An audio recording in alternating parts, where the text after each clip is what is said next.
Sinira ni Trump ang 122 taon ng FIFA matapos kanselahin ang pulang card at ginawang pandaigdigang krisis sa football ang isang desisyon ng referee. Kaya humiling ako ng pagsusuri sa FIFA. Nakipag-usap ako sa isang lalaking labisigalang at sa katunayan, 10 beses pang tumaas ang paggalang sa kanya. Magaling na siya noon pa, pero siya talagang nagpasigla nito sa bansa. Ako ang nagpagawa nito, hindi si Biden. Natulog lang si Biden.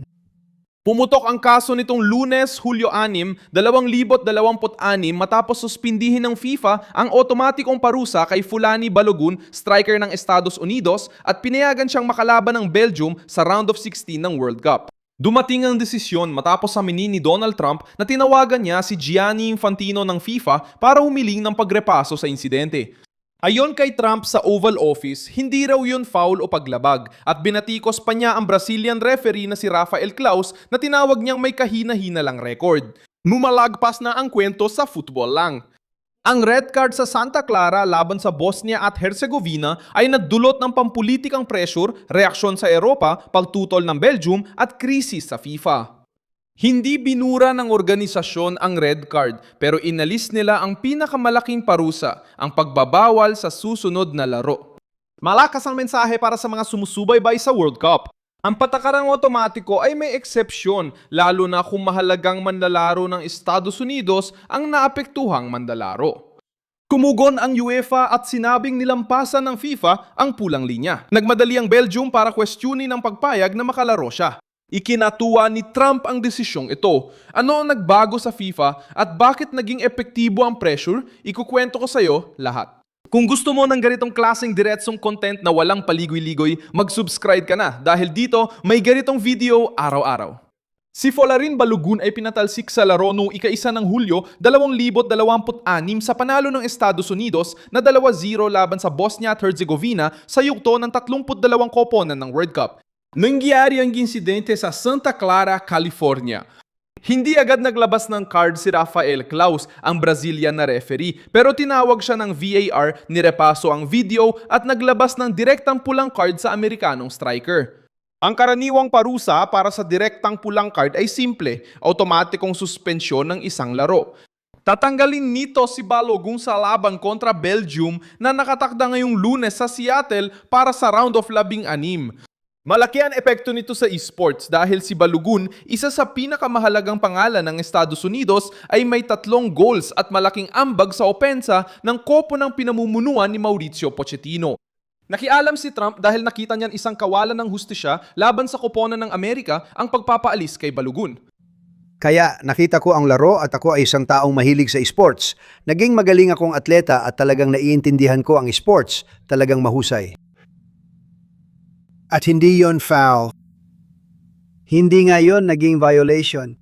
2 lalaki lang yon na tumatakbo ng mabilis at nagkataong nagbanggaan. Hindi mo talaga mailalagay ng tama ang paa mo sa paa ng iba habang tumatakbo. 2 mahuhusay na atleta lang yon na nagkabuhol. Sa pahayag niya sa mga mamamahayag sa White House, sinabi niyang kinausap niya si Gianni Infantino at humiling ng muling pagrepaso. Ayon kay Trump, parehong mabilis na tumatakbo ang 2 manlalaro at nagbanggaan sila. Para sa kanya, walang foul, intensyon o dahilan para tanggalin si Balogun sa knockout na laro.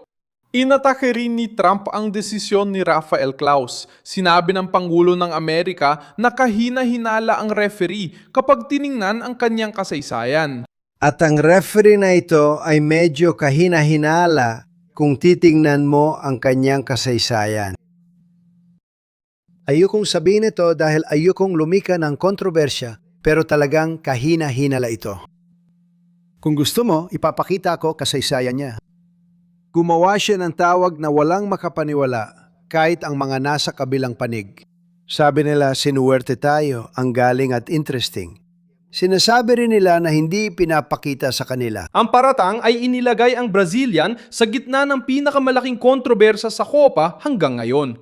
Bagamat walang inilabas na detalye, ginamit ni Trump ang pahayag para palakasin ng desisyon sa field ay hindi dapat ituring na hindi pwedeng galawin. Sumagot ang FIFA sa kakaibang paraan. Ginamit ng Komiteng Disiplinaryo ang Artikulo 27 ng Kodigo ng Disiplina para ipagpaliban ang parusa sa loob ng isang taong probation. Ibig sabihin nito ay pinayagan si Balogun na maglaro laban sa Belgium, ngunit hindi tuluyang nawala ang parusa.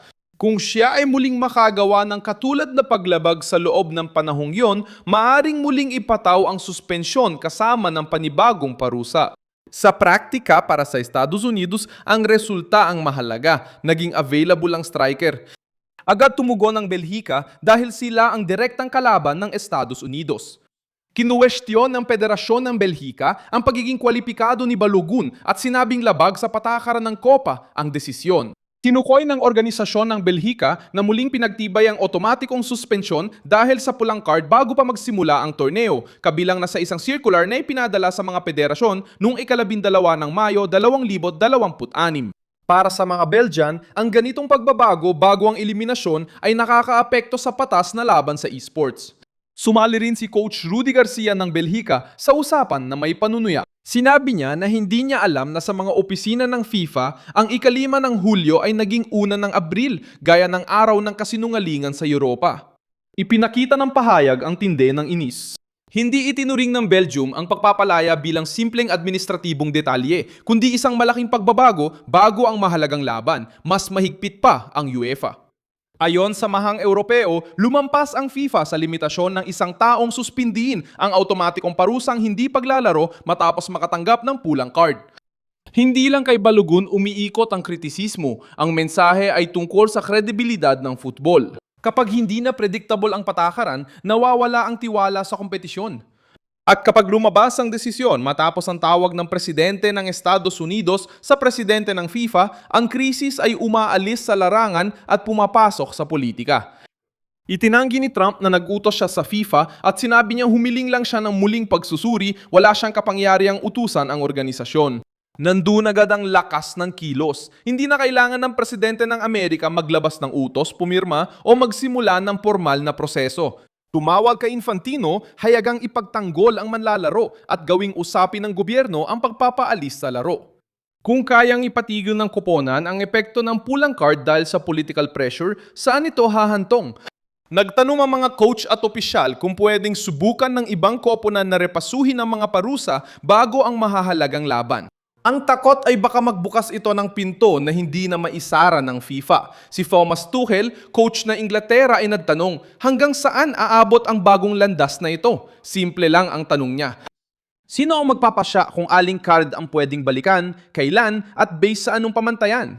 Lalo pang pinapalala ng mga tanong na ito ang krisis. Ipinapakita nitong ang kaso ni Balogun ay hindi lang limitado sa US at Belgium. Pumasok siya sa locker room ng ibang koponan sa World Cup sa gitna ng matinding pressure. Binatikos din ni dating FIFA President Sepp Blatter ang sitwasyon. Ayon sa kanya, hindi dapat binabawi ang pulang card dahil sa tawag ng politiko, kundi batay sa patakaran, ebidensya at mga independenteng ahensya. Mabigat ang sinabi niya dahil galing ito sa taong may alam sa loob ng FIFA at alam ang pinsalang dulot kapag parang madaling impluensyahan ng gobyerno ang organisasyon. Umabot na sa round of 16 ang World Cup, 2026 na punong-puno ang mga stadium, mataas ang ratings at ramdam ang tensyon, ngunit may anino na rin ang isyung institusyonal sa pamumuno ng torneo.